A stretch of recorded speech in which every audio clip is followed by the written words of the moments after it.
If your life feels like it's been one problem after another lately, you're not broken. You're just in the water. Life doesn't magically get easier once you've leveled up. The waves just keep coming, and honestly, they usually get bigger right after you think you've finally figured things out.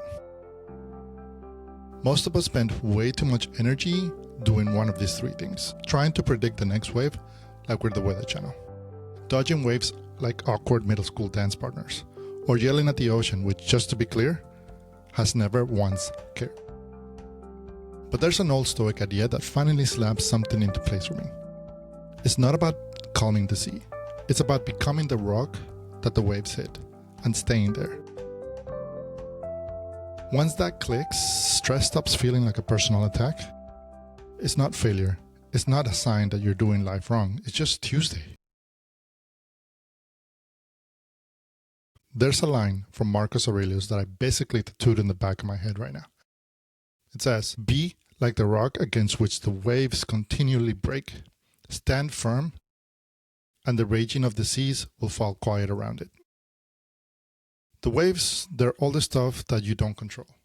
And trust me, it's a very long list. It's the surprise call at 3 a.m. in the morning. It's the kids walking into your room because they feel sick. It's the deadlines that multiply overnight. It's people being people. That random injury right before vacation. That low-grade background of exhaustion that never really fully goes away. Some waves are small. They're like ankle slappers. Others hit like a truck and leave you standing there thinking, wow, that one definitely took something with it. And here is a trap we all fall into. We think being resilient means that the waves hit and we don't feel anything. Like somehow we're supposed to be emotionally waterproof. Spoiler alert, even the rocks get wet. So let's be real. Resilience isn't pretending you don't feel anything. The rock still gets hit. It just doesn't get relocated to the next county. Most of us live in reactive mode. It's one rude email, entire mood gone. One missed workout, and suddenly, I guess I'm not that person anymore, right?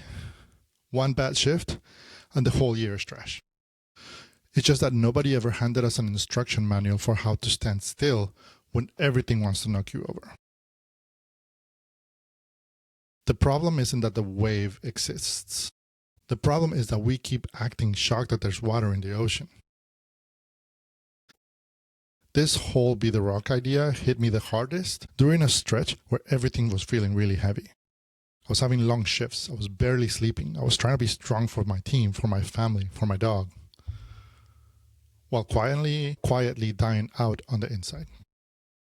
I remember staring at the ceiling late at night, asking the same question over and over and over. Why does this feel so much harder than it should? And the answer wasn't easy. It wasn't pretty. It wasn't life isn't fair. It wasn't I'm broken. It was this. Because you're spending half of your energy wishing that the waves would stop, instead of just standing there. The wave crashes, the wave passes, but the resistance to it crashing, that's what drains you. So yeah, it turns out that I was the drama queen in my own burnout story, right? The rock doesn't sit there hoping for a smooth sailing, a pina colada, or a shot of tequila. It expects waves. It basically RSVP yes to all the freaking chaos in life. That is a Stoic move. Not pessimism, not negativity, but preparation. You stop being surprised when difficulty shows up. You stop taking it personally. The universe isn't out to get you. It's really actually indifferent about you. And a better question starts to appear.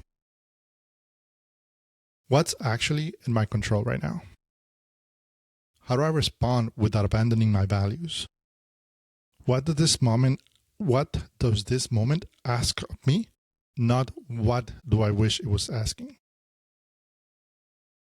When you expect the waves, they stop feeling like ambushes and they stop feeling just like weather. Once you see this, it shows up everywhere.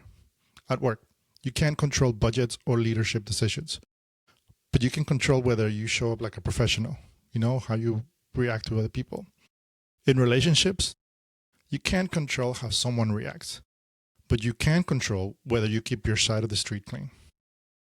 And in your own head, you can't fast forward through discomfort, but you can choose not to turn it into a 3-act tragedy. Calm isn't a destination you Uber to. It's a muscle you build, one annoying wave at a time. So if you want that, okay, but what do I do Monday morning? Here it is.